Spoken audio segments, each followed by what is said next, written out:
Ladies and gentlemen, have you ever been jealous of something that you saw in the chess world? Like an individual who just performs extremely well? Or does someone you know seem like they have an angel over their shoulder watching their games and making all of their opponents make mistakes? Well, in today's video, I am sharing with you the story of an individual who recently concluded a tournament and won every game. If you recently followed the Chess Olympiad, you know that some people have excellent results. They go perfect for a while, then they mess up. But this individual played a tournament of 9 rounds and won every single game. That person went 9 out of 9. The individual who I am speaking about is named Sean Rodrigue-Lemieux from Canada. A strong, originally FIDE master, now an international master. I think he's like 16, 17 years old, and this was a tournament that he played in Charlotte in North Carolina. And I actually played Sean a couple of years ago, actually more than a couple of years ago at this point. Cause you know, COVID like totally messed up the timeline. Like you'd think something was a year ago and it's like, turns out it was 4 years ago. So I played him, I think like 4 years ago. And we're going to look at his games because it's a crazy accomplishment and I want to highlight it. And now he's rated like 2480 because he just gained a bunch of ratings. So you win games in a variety of ways. All right. Sean in the first round is playing Tommy Wen. I think Tommy's just like a young kid. He's rated 2,000. I would imagine he's, and Tommy plays the Slav setup, I suppose. You'll notice that Sean is playing this setup without playing the move d4. Black takes on c4, and Sean tries to win the pawn back with his knight. Black says no, and Sean tries to win the pawn back with his queen, and guy says no. But now we have knight g5 attacking the bishop, right? Early on in this game, it seemed like Black actually got the better of the opening. Like if I just go forward about 15 moves each, Black is completely fine. I mean, even before the move knight before, Black is actually doing quite well, and that's actually a recurring storyline at this point. A lot of young kids, even though their ratings are 2040, their openings are like 2300 strength. Black has done a really nice job here. White is very passive, but White is going to try to break out here with the pawns. And Black also is suffering right now from kind of like higher rated bonus. Like White gets higher rated bonus. Like, you know, Black is going to try to trade a little bit more quickly because White is higher rated, right? So Black is going to relieve the pressure and be okay with the draw. Here, Sean develops his bishop and sacrifices his b2 pawn because if you take on b2, you are actually opening up these rooks. And in the long run, these bishops and these rooks together will probably maul that side of the board. So you'll notice that Sean now kind of begins active operations. He gets the bishop pair and he plays rook c4, right? a3 now kicks out the bishop, but if you move the bishop, you lose the knight. So the knight moves. Rook goes back. And Sean is still down a pawn, but like I said, taking on b2 is the poison pawn. So suddenly b7 falls, even though a3 falls, c6 falls, but still it's a completely equal position. I mean, what are we talking about here, right? What is this? I mean, Black is just doing extremely well here. I mean, this random 2000 rated kid is going to hold Sean to a draw. Now, here, the 2000 rated kid does something kind of nuts. He just gives up the a-pawn. I don't understand. Like, he could have just defended it. He didn't have to lose it. I guess he didn't like e4, at which point, you know, Sean gets active, but I mean, at the end of the day, you keep the pawn. Pawn's a pawn. But like I said, higher rated bonus makes you do goofy things. Loses this and goes for the opposite colored bishop endgame. Now, this endgame is a draw, but White is a pawn up and you still have to play chess. And it's not a draw for much longer because something insane happens here. Black, instead of, again, defending his pawn, pushes it and just blunders a fork. So now Black is down 2 pawns. Now, Stockfish will still hold this with Black probably, because of the opposite colored bishops and the fact that White is extremely passive. But slowly but surely, the defenses unravel, and Sean is able to win the game because Black just decided to resign here. It's now, you know, the bishop is going to get out, like to c4, for example. And then if you take here, there's rook f7. Actually, there's just rook e5 check. I was going to say rook f7, but in this particular case, just rook e5. So the first round of the tournament was a little bit rocky, but you know what? We take those, all right? Let's keep moving. Let's see how we try to win in the second round. Second round, we're playing someone rated 2227. We are collectively Sean. Sean plays the Caro-Kann. We have an exchange Caro-Kann, Panov variation, and he plays this ultra solid line. He doesn't play the 4 knights. He doesn't play g6, which I like a lot. He plays e6, bishop b4, and decides to go White transforms the position into an isolated pawn, and we have this position. Okay, this is the middle game that we are going to be playing. Who is better here? Nobody. But black has the opportunity to get the queen very actively out to a5, which is what he does. He also has the potential to move the bishop out to this very nice diagonal, and black is going to try to break off white's, pawn like this. Not right away, because you just lose the pawn, but that's the plan, all right? And here you go. Right, a couple of moves later, that pawn is traded, and now black has a better pawn structure, because if you compare the structures, both sides have an A pawn, but this D pawn is totally isolated, and the way you fight against an isolated pawn is you blockade the square in front of it. Now, in this case, you can't just go here, because you would hang a fork. That would be tragic. So he goes rook c8, all right, h3, just kind of a pass-back move, rook c2, activating the rook and attacking the A pawn, a rook trade, and now queen takes a2. Now, I don't exactly know why white decided to give away the A-pawn. I guess it's kind of difficult to defend this pawn. Like, if you try to play a move like A3, you get hit with this fork, which is also pretty embarrassing. So, I guess this pawn is not worth a whole lot. The engine seems to think the position is still very balanced. I think the attack on the black king is something. I think the potential counterplay on the A-pawn is something. This rook is very passive, right? For example, like, okay, bishop b5, and now here comes rook c7. I mean, Sean is playing necessary ugly chess here. He's defending his position, and at some point he's hoping his opponent is going to get frustrated. Oh, look at this. Like, his 8th rank defense. But sometimes it doesn't matter, right? Bishop b5, now we're lashing out. Now we have rook d8 ideas, rook c8 ideas. Hitting the knight, right? This is pin, and at any point we might start sneaking off with the A-pawn. At the end of the day, you gave me an A-pawn, and I intend to hang on to it. And like I said, here comes rook c8. We couldn't take the queen because it was check. And now, when it's all said and done, it's that A-pawn. So great defense by Sean, defending all of his position. Now he's like, well, you shouldn't have given me that pawn, bro. Now I'm just winning, all right? Bishop b3, queen, look at this, queen f8, removing the queen from the from the a3 square, and that pawn just goes all the way to a2. And white resigns. Excellent defense in this game. Last game, Sean was just trying to come up with something out of nothing, all right? But this game, I mean, he just played a nice opening. His opponent, was like, well, I kind of underestimated this whole infiltration. You can have my A pawn, but I'm gonna have counterplay once you take. Yeah, he did have counterplay, and Sean just put all his pieces on the 8th rank and was like, do something.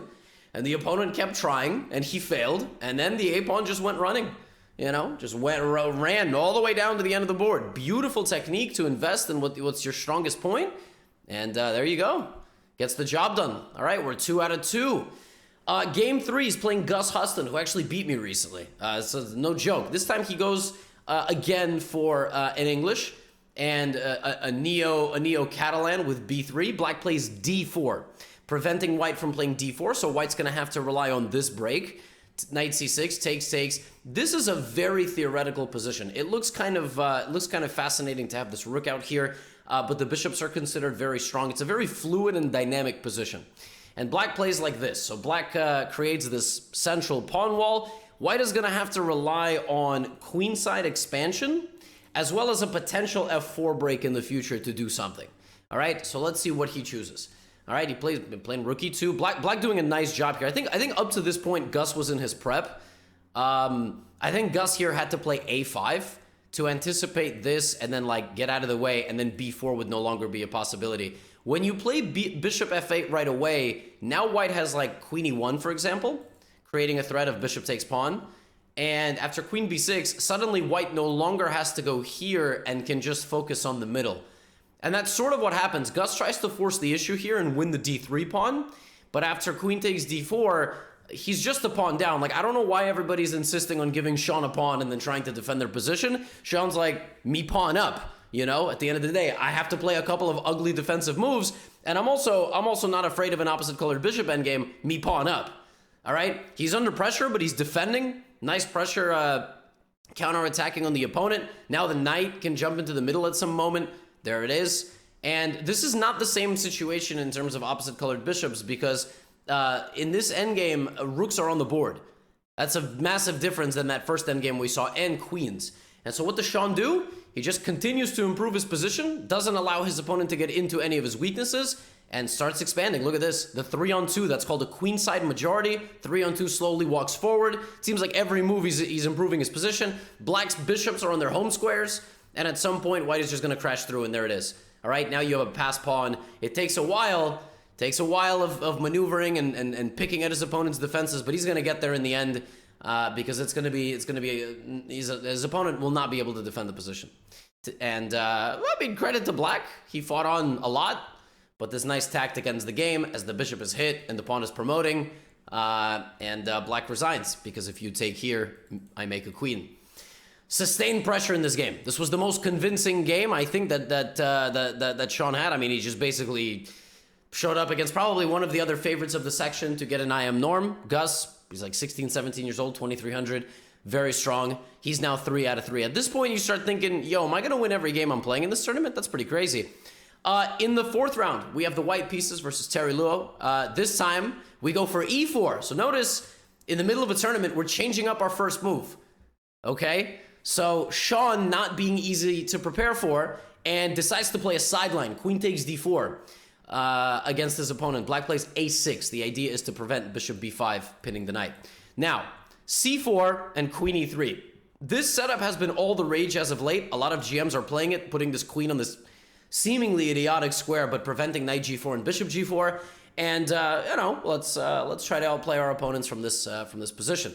Black puts the knight on e5, takes, and queen a5. And this is the position that we have to work with. Now, white is better here. It's very difficult for black to make a lot of improvement in the position with moves like b5 or f5 or d5. So let's see Sean go to work. We threaten the queen, and now we're not afraid of a queen trade.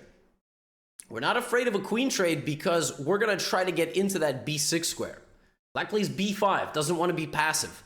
e5, cracking open the middle of the board. Knight e5, sacrificing the rook, but winning that knight on a4. White comes back. All right, you can take on c4, but I think then I'm going to rely on the open C file. I'm going to try to break open the B file for my rook as well. So black decides that before you take, he's going to play F5. Now here, I don't exactly understand. Well, I guess I don't. Although, to be honest, I don't really know why you wouldn't go here. Because this guards this, and if the bishop moves, D6 is hanging. But then again, I didn't go 9 out of 9, so I should shut up. Obviously, he knows something about the game that I don't. White has this position. So white has a rook for a knight and 2 pawns. However, black has 3 massive weaknesses, and if white is able to capitalize on them, white is going to win the game. All right? At the end of the day, rooks are endgame pieces, and rooks are very useful. In endgames, 1 weakness has fallen. Admittedly for the a-pawn, but now here comes rook e1, forcing this pawn forward, and second weakness has fallen, and now I'm going to try to crack open the rest. All right?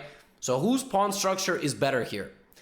I don't know. I would have to say probably black's pawn structure. However, in the endgame, getting the rooks to the 7th rank is everything, and this pawn will be a difference maker, all right? That c-pawn existing is very important. Once white starts advancing, it's going to be much easier for white to push the pawn because white has 2 rooks. Rooks are like police escorts, all right, for like leaders of countries. Like the rooks are just, they're going to help. Rook e7, the king has to run out, but now f4, locking up that king. Oh, I mean, yeah, like, look, folks, if you ever have an idea of what to play in the endgame, just don't ever play the move rook h8. Like, if you got to play bishop g8 or rook h8, probably put the bishop. Because the second that you do this to your rook, I mean, this is just like, what? The black will never move again. Right? Black will just never move again. And now it's just up to... Look at this great move by Sean. Sacrificing king f3, checking the king away, picking up h7, and not giving up the c-pawn. The c-pawn is everything. You can give up any other pawn. And he does. But the c-pawn must survive. Black got his pieces locked up in the center of the board, and suddenly the bishop is going to fall. Very nice trick there from Sean, who uses his final pawn and runs out to the edge of the board. And the pawn just gets through, walks a little bit further. Black also gets close, but the game is over because you can make a queen. After you make a queen, I will take, and play c7. My pawn, at the end of the day, survives. It's 2 times today in these games that Sean has the difference maker of a pawn. All right, so very nice maneuvering here, sustained pressure once again in this game. Little opening surprise from Sean, and then using what he's got, honestly. Timely tactics, good calculation skills. In this game, Sean was never playing defense. He never really had to defend himself. I mean, he just kind of stepped on the gas from an early stage, and he's now 4 out of 4. But he had 3 whites in 4 games. All right, so let's see what's going to happen when he has to play the black pieces again. All right. E4, C6. Now, I actually played against Brian in Spice Cup, and Brian did not play e4 against me because I played the Caro. He actually did the same thing later in the tournament. He was going to play a friend of mine, and he didn't play into the Caro. He played the London.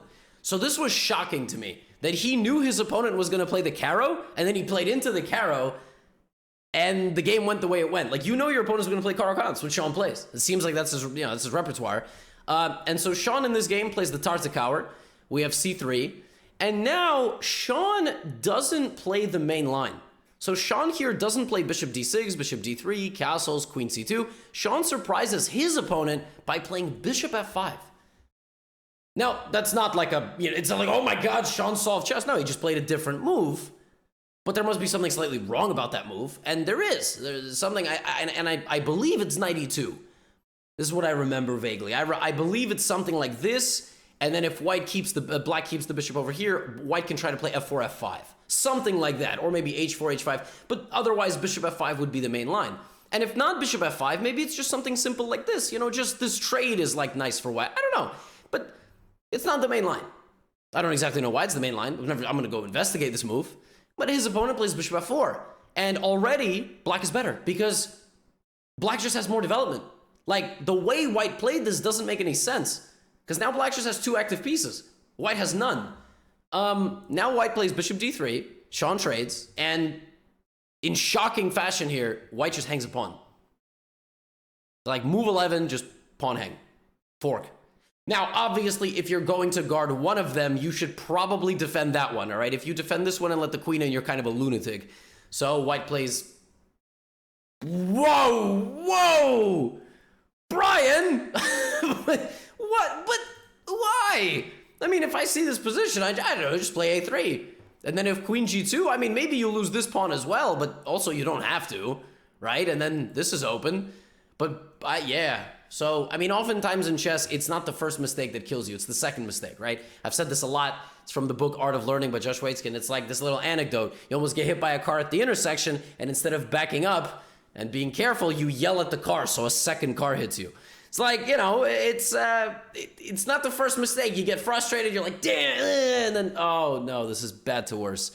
Now, you still don't need to lose that fast with white here. I mean, it's just a pawn, and Sean's not, like, doing anything crazy. He takes a pawn, he backs up, right? He's playing defense, rook e1. Oh, but this is a very famous tactic. Oftentimes, when you have a rook very far into the territory, and it's got pressure on it, and it's got defense from far away, you have this interference tactic, and that's it. That's it. The queen is under attack, and so is the rook, and there's no way to defend anything here. White goes here, you take, and it takes Sean only 21 moves in this game to win. And he ends the game also with a tactic. C5. The threat is on the queen, as well as opening the door for this fork. This was bad to worse. This was like Robert Whittaker, Israel Adesanya. You know what I mean? Like, from all the lunging in, I feel like this was the beginning of the end. This was a second mistake. This was a third mistake. And then this was just the absolute knockout here. A beautiful move, c5, queen a6. It happens, all right? What Brian should do here is forget this game ever happened. It's just sometimes this stuff happens. And yeah, Sean's 5 out of 5. I mean, it's not a joke. And at this point, he's probably thinking, can I go 9 out of 9? Well, this is probably his toughest test. This is probably the other player in the event who's extremely good. Well, they're all quite strong, but like, if I have to pick two, I mean, Tani, right? Tani has a couple of IM norms. We have back to in English, E5, and this one was an interesting one. Tani played it in like a King's Indian style. White played it in the reversed, in like a Botvinnik with knight e2, d3. That's how Mikhail Botvinnik used to play it. D3, rook b1, and obviously white is going to try to build up something over here while also covering black's infiltration spots. It took 14 moves in this game, but the second that Tani left the center, Sean attacked the center, right? Takes, knight d4, and this is the way Tani is going to try to create play. Now here, white can actually play the amazing move f4. If you take on h3, your knight just gets trapped, which is sort of brutal. But there's h4 here played, and this position. So Tani takes a little damage to his structure here, and prevents white from expanding and gets a nice grip on the d4 square. I think Sean had to be a little faster here. if I'm not mistaken. Somewhere here, Sean had to, I think maybe he had to take on e6 instead. This actually damaging of the structure did very well for Tani, who now just takes over the initiative completely. This is officially the worst position that Sean has had in the tournament. And it's kind of fitting that it comes against Tani, right? Like, Tani is obviously an extremely good player. Bishop back to d2, takes, bishop c6, bishop c3, and I mean, Tani's just got absolutely nothing to complain about here. But how does he actually advance into the position? Because Sean's not going away, all right? Sean's full of confidence, and that confidence translates to a little bit of an opportunistic moment here as he plays the move e5, all right? d5, and gets the control of the d5 square, and suddenly starts turning the game around. Rook a6 played by Tani. Tani had to play e4 here, apparently. Rook a6, rook e1, queen b8. A crazy game. Knight c7. Sacrificing the knight to take this and then take this. And that's exactly what happens. Now we have a heavy piece endgame. White is maybe a touch better here because black has these split pawns and white has control of this open file. Rook b6, rook d5 back, e4, looking for e3, and rook b3 in the future. All right? Both sides just trying to defend themselves here. Here's something weird starts to go wrong, all right? In this position, instead of blowing up white's pawn structure like this, Tani plays king h7 and then king g8. I don't get it. Then proceeds to lose a second pawn. Queen e1 check, rook a6, and just going all in. Just trying to hunt the king. Down 2 pawns, just trying to hunt the king. The problem is, there is no attack. This king is going to get hunted first. Check, and queen d4 would have won the game. But queen d4 with the same threats is also winning the game. Black is just a move short. So he has to go back, and Sean just gets in and, just wins. I mean, just a super strange, like, final few moves. I guess they were just in time trouble, but it was totally equal. And then Sean just wins 2 pawns. And then Sean just checkmates his opponent. Like, you know, this is sometimes when things go right in a tournament, when it rains, it pours. This is an example of that. I mean, this game, Sean had his probably worst position for about 5-6 moves. His opponent did not capitalize, and Sean just kept playing. Sean immediately took advantage of his opponent's inaccuracies, got the game back to somewhat equality, and then it was just like, oh, I'm gonna win. Like this, 6 out of 6. Boom. All right, well, now nobody can stop him, right? Well, we already kind of know the ending of the story. But let's see if anybody could try to stop him. This is his highest-rated opponent, I think, international master or a grandmaster from, I think, Cuba. In this game, Sean is challenged in the d4 positions, all right? We have a Rogozin, very reliable weapon. And we have a kind of a pawn cluster in the middle. So this now becomes a Nimso-Indian mainline position. White has a lot of plans here. White has queen e2, bishop g5, rook e1, knight e5, rook d1. So many different setups to employ. Black plays bishop b7 and takes on c3. We saw Sean play this pawn structure in the second round. But in that game, this pawn was here.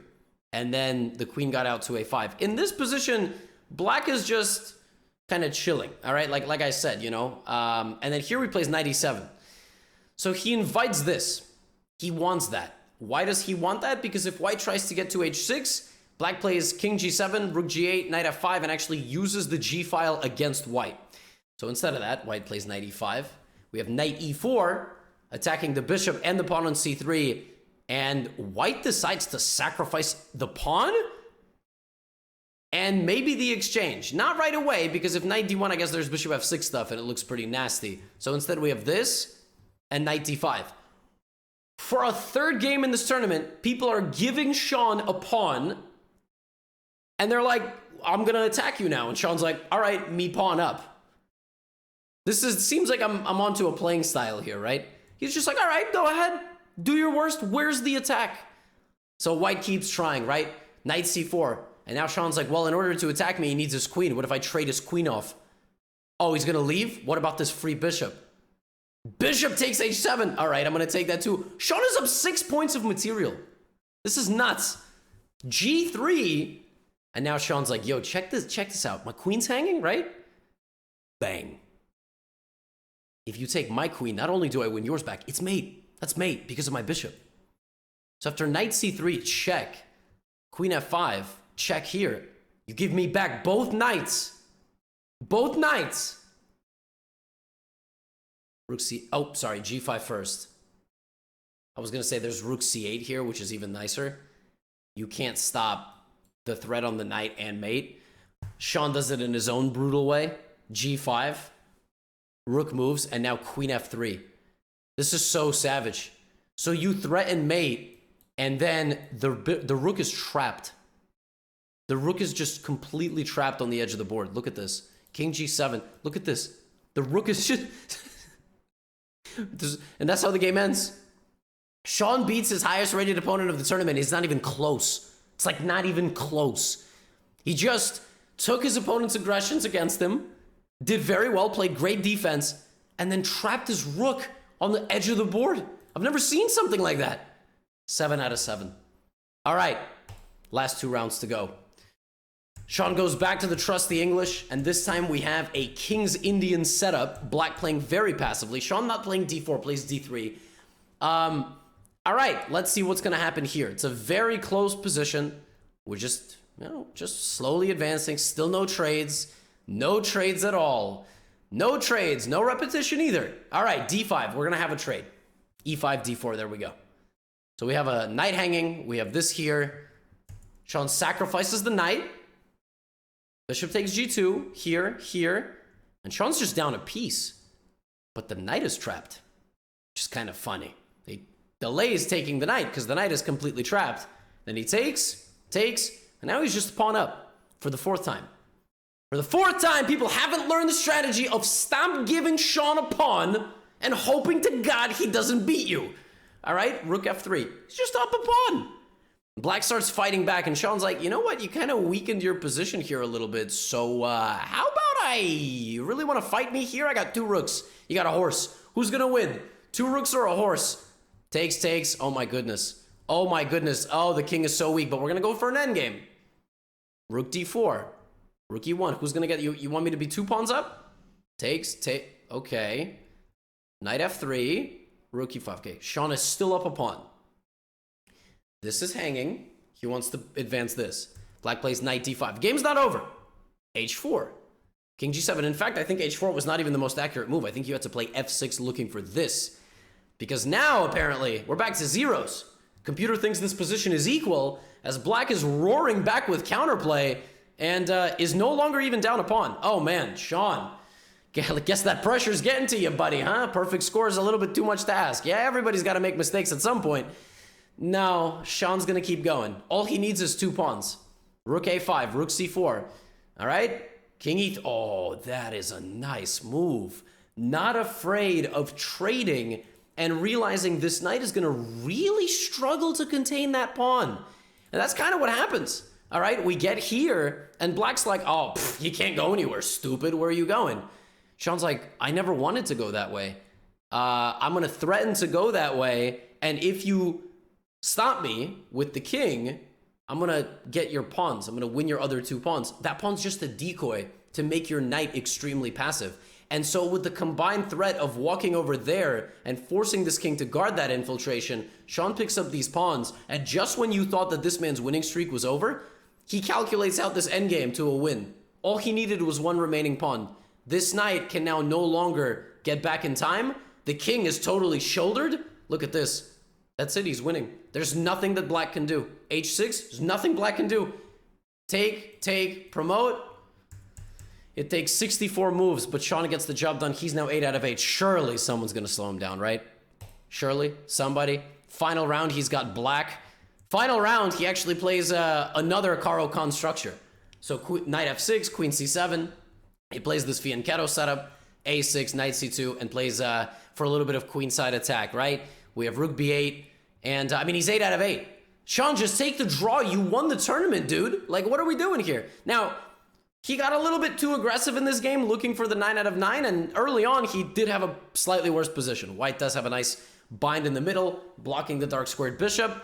Sean goes the other way, and is looking like, does he really want to grab this bishop on d3? White's going to go here. I mean, this bishop is so bad. This bishop is struggling to get out. It does get out, but what's next, right? I mean, Black just has no play. All of Black's play here is suppressed. But Sean's no stranger to playing defense. And in this game, he was ready to give away a pawn of his own. All right, rook a6, rook c6, look at this. Queen d7. I'm actually a little bit perplexed why White did not take the pawn on d5.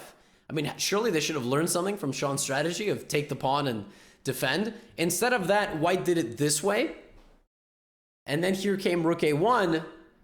But Sean's ready to get out now with moves like e6, bishop f8, and so on. We have rook b6, looking to trade. Queen d2 back. And I mean, this is just rough. I mean, Black just does not have any play. What's Sean gonna do? Well, Sean's like, all right, go take my pawn. Go take my pawn. I'm gonna create some counterplay with g5. This is obviously my idea. And a couple of moves later, that's exactly what he does. Just tries to rip open the position, win the e5 pawn, and just go for mate. Now, Stockfish evaluates this position after knight d7 as plus 2.5. Thinks that this is like very, very dangerous. Black has to play only moves to survive.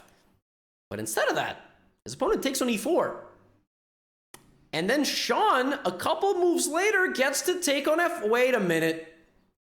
Wait a minute. That pawn sacrifice and just this important pawn break totally flips the game around. Sean takes on f4, takes on e5, and now is not even down a pawn. It is now zeros. However, even though it's zeros, there's imbalance in this endgame. Black has certain pawns that can get rolling. This king is actually a little bit more weak than we think. So let's see what happens, all right? Players are getting lower on time now. Is White going to make a mistake? Queen a7, rook e4, just moving around. Sean's looking for that 9 out of 9. There you go. I told you, White's king is actually a little bit more weak than the Black king. h4, look at this, slowly moving forward, waiting for White to mess up. He does. White thinks that a queen trade is good. It's not. It's not, because the rook is cutting off the king. White doesn't realize at the very last moment that doing this is, oh my goodness, he's getting in. If you take the rook, there's this. This endgame is winning for Black. Rook c2, rook f2 check. Oh my goodness. Sean wins because after this, there's this, and folks, you queen at the same time. But one of your kings dies in the process. And so after rook f2 and this position, White just resigned. Sean with a monster comeback in the final round of action, winning games in this event in a handful of ways. Sometimes taking his opponent's sacrifices of it and indulging in them, defending his position and then winning. Sometimes battling back from slightly worse positions. Sometimes being in a really bad position but creating counterplay and outlasting people over 50 to 60 moves. And sometimes just good opening pressure paying off and winning some very nice games. 9 out of 9. 3,300 level performance or whatever the heck it was. Gained like 70, 80 rating points or 100 rating points last month. He's now 2470. He's an IM. And maybe he's going to be Canada's next Grandmaster. I'll see you in the next video. Get out of here.